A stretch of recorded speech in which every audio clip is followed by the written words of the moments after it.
Good morning, good afternoon, or good night. My name is Dino Avatar, and today we're talking about the greatest fight in RWBY history. The battle that's been going on since Volume 1. Jaune and Ruby's fight for the role of lead protagonist. Spoilers for the rest of this video. Jaune and Ruby aren't actually fighting over scenes or character development. Jaune shouldn't be written off. Ruby shouldn't ask about her silver eyes, and I still absolutely despise Blake.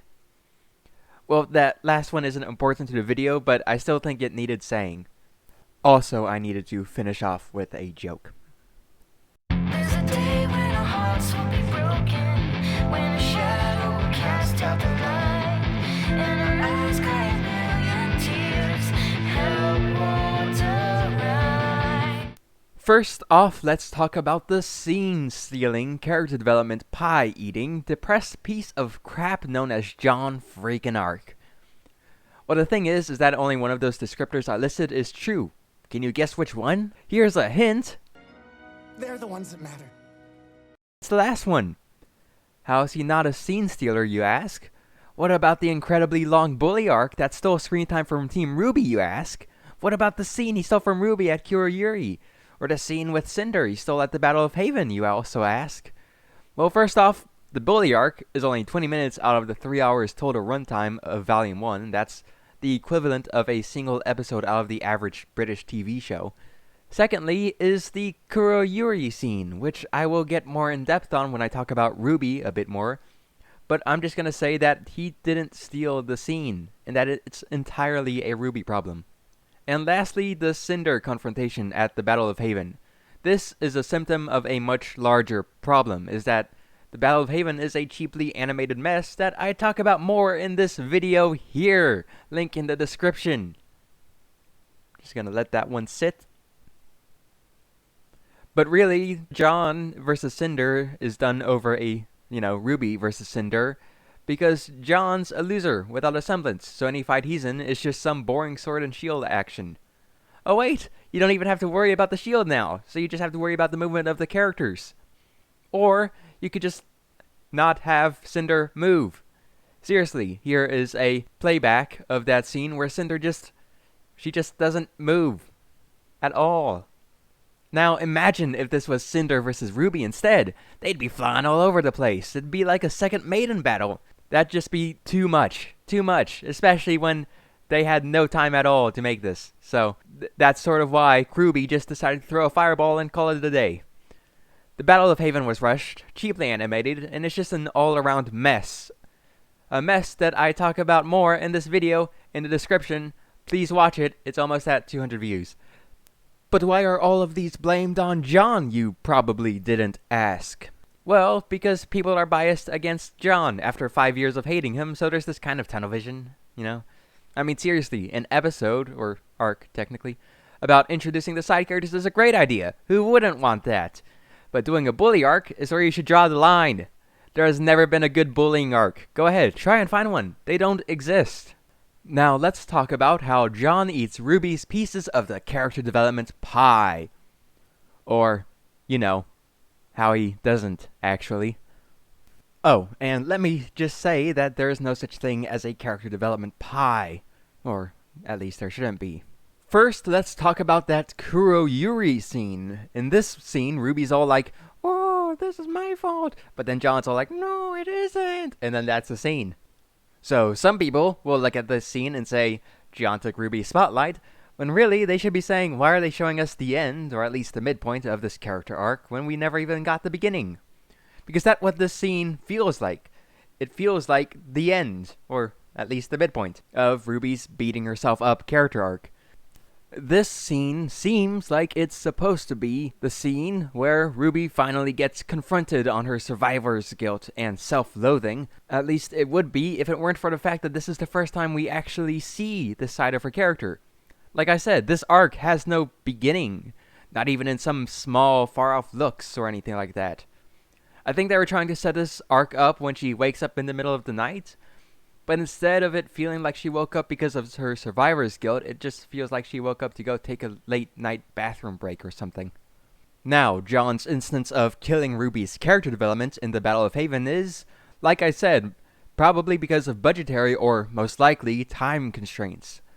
Everything about the Battle of Haven is cheap and rushed, and like I said, I talk more in depth about this issue in this video, but what happened to RWBY here is that they couldn't have more than 3 characters on screen at once, or the computers broke or something. So they just said, Emerald, do the thing! And then Emerald did the thing, and so we didn't have the epic Cinder versus RWBY showdown we wanted. But hey, Cinder threw a fireball at RWBY. That counts for something, right? But then you ask, well, why shouldn't they just write off Jaune anyway? There's no harm in it. And to that I'll say first, yes, this straw man is 100% just a cheap segue because I couldn't think of anything better, and I'm 100% certain that nobody will actually ask that. But ignoring the crappy straw man, I'm saying no, RWBY shouldn't write off Jaune because that would literally be the worst way to handle his character. First, I'll start off by saying that Jaune has more reasons to stay than he does to leave. I mean, let's take a look at his choices here. Go help his first and best friend take down Salem, which will result in humanity's greatest threat's downfall, or help out a city he has no reason to care about. Really, there are many reasons why Jaune shouldn't be written off, right? RWBY shouldn't write off Jaune because, again, there is no good reason for him to leave. They shouldn't write off Jaune because hyping up his semblance for literally 5 years only to write him off after would be a dick move. They shouldn't write off Jaune because writing off a character when they start to pose a problem to the writing isn't even a bandage, it's more like throwing knives at the wound. They shouldn't write off Jaune because your community shouldn't be writing your story. And my last one for now, they shouldn't write off Jaune because he has an important role in the story. Because you see, Jaune's role in the story is very important. Heck, it may be the most important role in the whole show. Because his role in this show is the loser. That's right, Jaune Arc's very important role in RWBY is as the loser. Now, what makes this role so important? Well, first is the fact that it's unique. Everybody else in RWBY is a winner. RWBY, the character, winner. Weiss, winner. Blake, winner. Yang, well, I mean, You know, let's just put a pin in this one. But back on track, Jaune the Loser is a needed role in the show because he adds an interesting perspective to the events that occur. Because instead of expecting things to go right as long as we've got the power of friendship, a la RWBY, Jaune's sitting there expecting somebody to mess up and get somebody killed. Oh wait, that did almost happen. Oof. And just so I'm clear on this, what pushes Jaune into the role of loser isn't that he loses, although that does help. What makes Jaune a loser is the fact that he's always expecting to lose. And that's the interesting perspective he brings. Another point towards proving the necessity of the loser role is that it creates that tasty conflict everybody loves. Jaune's more depressing mindset gives him ample opportunity to butt heads with some of the others, like Ozpin, Crow, or possibly RWBY? I think everyone can agree that Jaune and RWBY are best friends, right? They're both each other's first friend, they're incredibly close, they've got incredibly similar personalities, and by incredibly similar, I mean there's really only 1 or 2 major differences between them.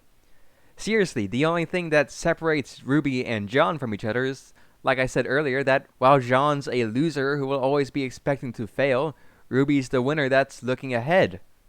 It's this aspect in their personalities that should create conflict between them. These two are so close but have so much potential to be at odds with each other that you can get so much amazing drama out of it. I mean, they could argue about Ozpin, Crow, Oscar. Actually, looking at my list here, most of it is just Ozpin. I really just want an Ozpin Civil War thing, I guess. Just without the war, of course. Oh, wait! Here's something slightly not Ozpin related. Slightly, only slightly. Let's talk about RWBY's Silver Eyes. Like I said at the beginning of the video, I don't think RWBY should ask about her silver eyes. Or at least not directly. RWBY's gone, what, a volume and a half without asking about them? At this point, I consider it a part of her character. But then how will we learn about them? The strawman asks. To which I respond saying, oh man, if only there were 2 depressed blonde losers who are the closest to RWBY and whose entire post-Volume 3 character arc is them learning to question Ozpin. And if you haven't been paying attention, the 2 depressed blonde losers are Jaune and Yang. But then why would Ruby ignore the silver eyes? The straw man then asked, to which I then said, I don't really want to do theories, I feel it would dilute the video. Then me and the straw man talked back and forth until finally he convinced me to reveal my theory on why Ruby didn't ask, or doesn't ask, about the silver eyes. I actually think this was planned as well, but I think Ruby is scared to ask about the silver eyes because she knows it's what ultimately led to Summer's death. So, to summarize the video, I don't think Jaune was stealing the lead role from Ruby. I think it was more that the writers didn't want to, or at least didn't know how to, write Ruby, but that might just be me. Please comment anything I missed or things you disagree with. I'd like to see how others think of this. Like the video if you, well, like the video. And subscribe if you want to see more. I've been Dino Avatar, and I hope to see you again. Now, I've gotta go sell a straw man. Goodbye.